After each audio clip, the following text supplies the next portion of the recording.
Resident Evil, A Conspiração da Umbrella, capítulo 9.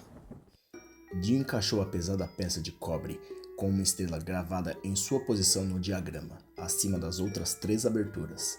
A peça encaixou com um clique. Menos uma. Os corvos a viram andar pela galeria sem sair da barra, berrando ocasionalmente assim que ela resolveu o simples enigma.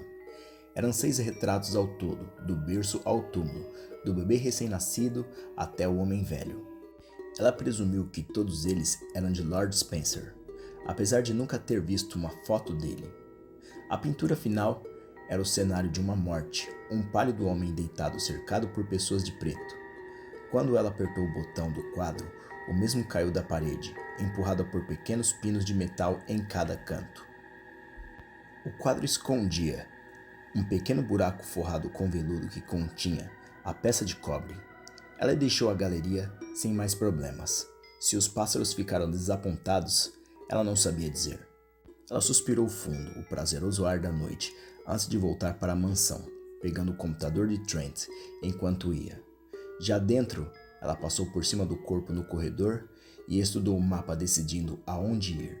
Ela tinha que voltar por onde veio.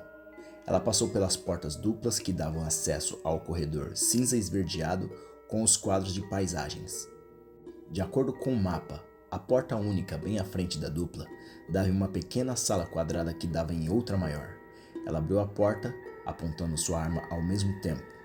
A sala era quadrada mesmo e totalmente vazia. Abaixando a arma, Jill entrou na câmara, apreciando brevemente sua simples elegância enquanto andava para a porta à direita. O lugar tinha um pé direito bem alto e paredes de mármore cor de creme, com manchas douradas linda. E cara no mínimo. Ela se lembrou dos velhos dias com Dick, todos os seus grandes planos e esperanças a cada investida. Isso era o que o dinheiro realmente podia comprar. Jill abriu a porta da direita, uma rápida mirada e relaxou. Ela estava sozinha.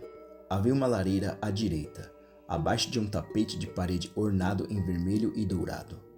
Em volta dela havia um baixo e moderno sofá e uma mesa de centro oval em cima de um tapete laranja escuro de desenho oriental. E na parede de trás, uma espingarda estava suspensa por 2 ganchos brilhando com a luz do antigo lustre acima. Jill sorriu e correu pela sala, sem acreditar no que via. Por favor, esteja carregada, por favor. Assim que parou na frente dela, Jill reconheceu a marca. Armas eram seu forte, mas era a mesma que o Stars usava. Uma Remington M870, 5 tiros. Ela guardou a bereta e levantou a espingarda com ambas as mãos, ainda sorrindo. Mas o sorriso sumiu assim que os ganchos se moveram para cima.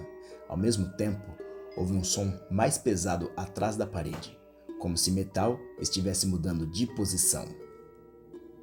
Jill não sabia o que era, mas não estava gostando.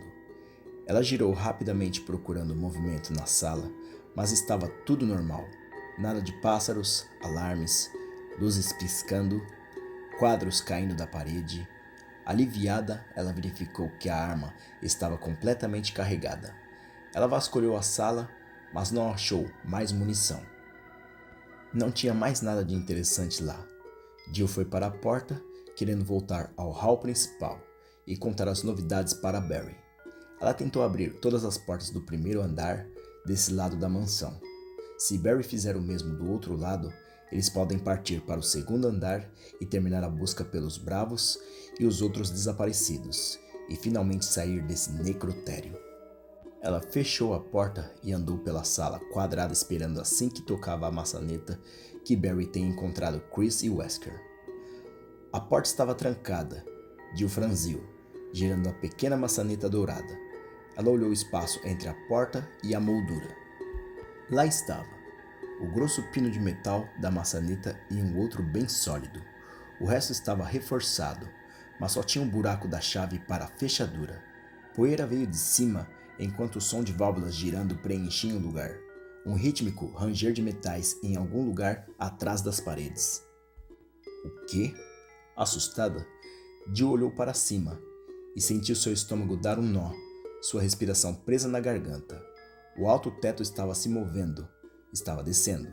Ela correu para a porta da sala anterior, mas estava tão fixa quanto a outra.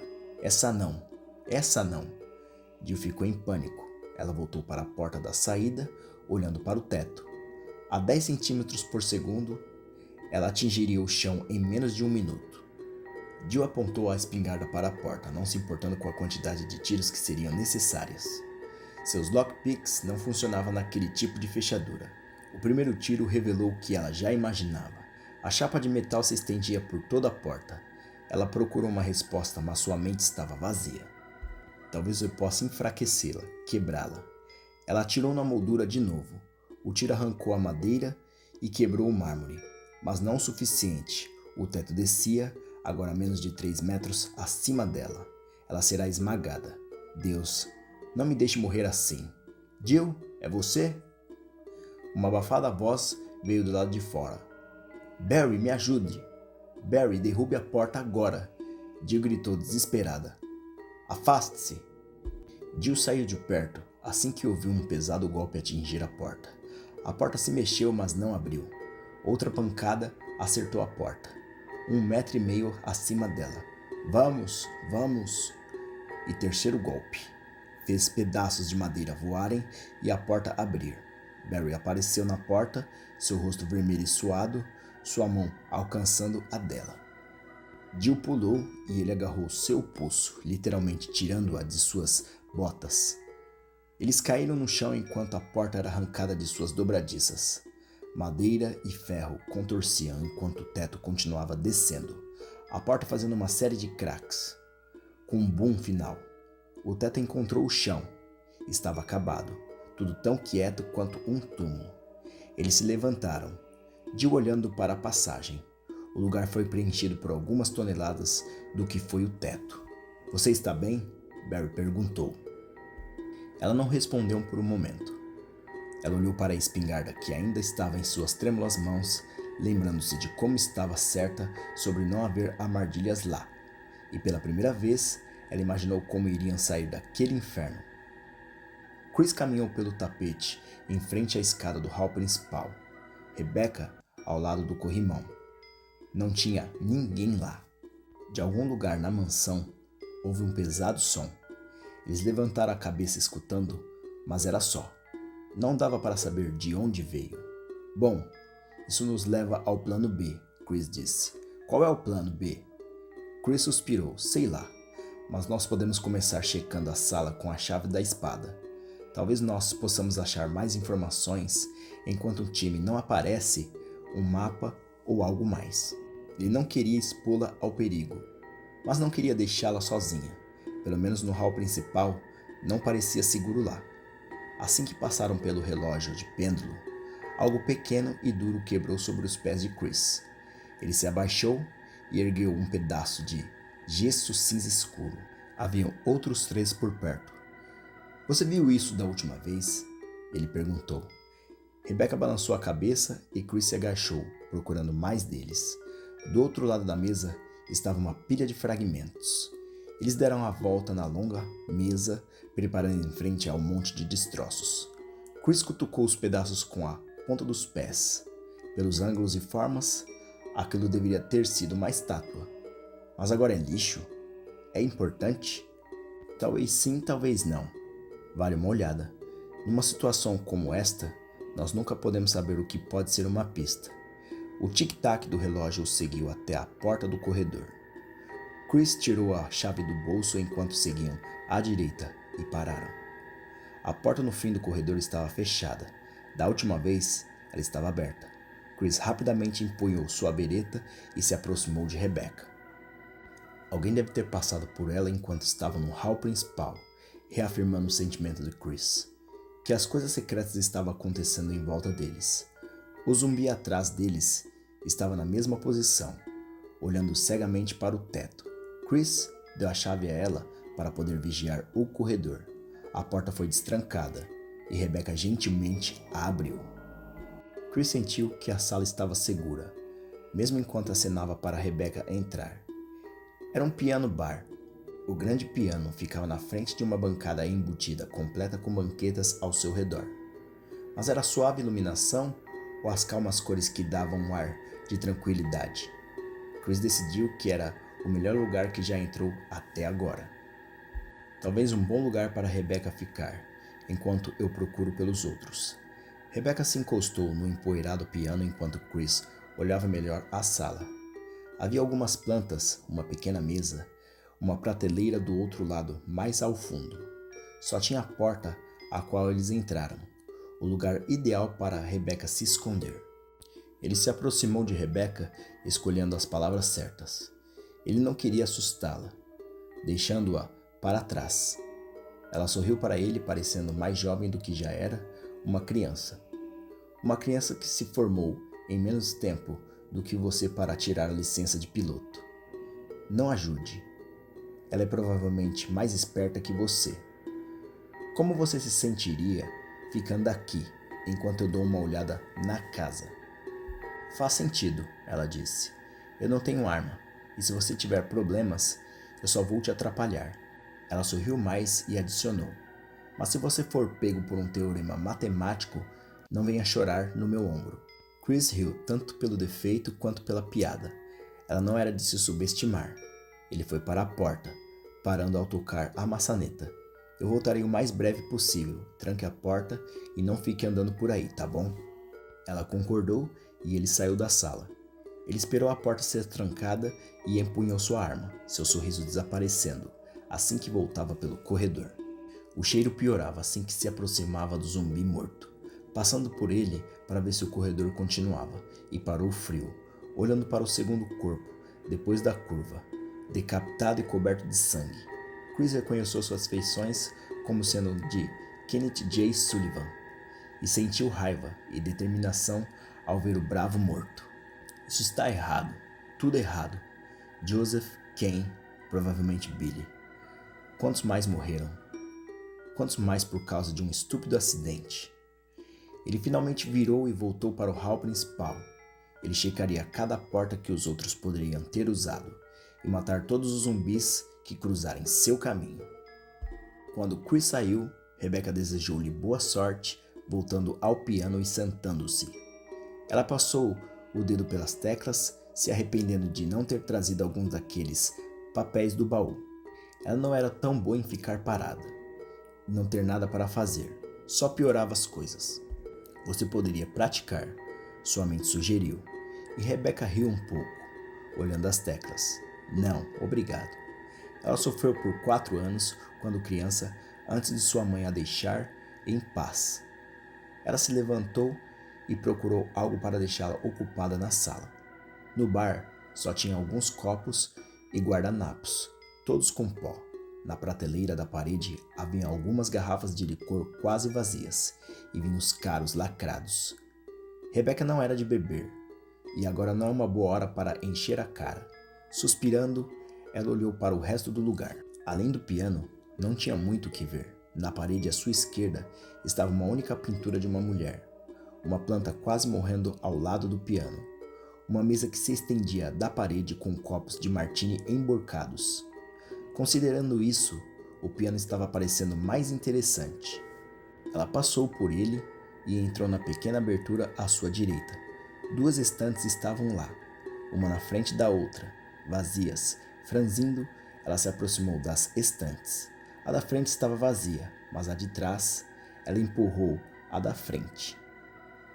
Não era pesada e se moveu com facilidade, deixando um rastro na poeira do chão. Rebecca olhou a estante de trás, desapontada. Uma velha trombeta, um pote de vidro e alguns vasos, e notas musicais de um piano dentro de uma fina pasta. Ela viu o título e sentiu uma onda de saudades de quando tocava. Era Moonlight Sonata, uma de suas favoritas. Ela pegou os papéis amarelados, lembrando das horas que gastava tentando aprendê-la quando tinha 10 ou 11 anos. De fato, foi esta música que a fez perceber que não levava jeito para ser pianista. Era uma bonita e delicada canção. Com as notas na mão, ela voltou e olhou para o piano, pensativamente. Ela não tinha nada melhor para fazer. Além disso, pode ser que os outros stars apareçam aqui, perseguindo o terrível barulho. Sorrindo, ela tirou o pó do banco e se sentou, pondo as notas no apoio. Seus dedos acharam as posições corretas, quase que instantaneamente. Era uma sensação confortável, uma boa mudança dentro dos horrores da mansão. Ela se sentiu relaxada assim que as primeiras notas acabaram com o silêncio, deixando a tensão e o medo irem embora. Ela ainda não era boa, seu ritmo desligado como sempre, mas ela tocou as notas corretamente, e a força da melodia mais do que maquiando a falta de delicadeza dela. Se as teclas não fossem tão duras, algo se moveu ao lado dela.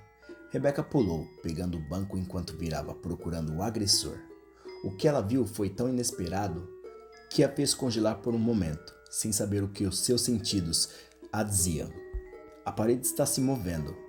Quando as últimas notas foram tocadas, um trecho da parede à direita deslizou para cima, fazendo um gentil ruído.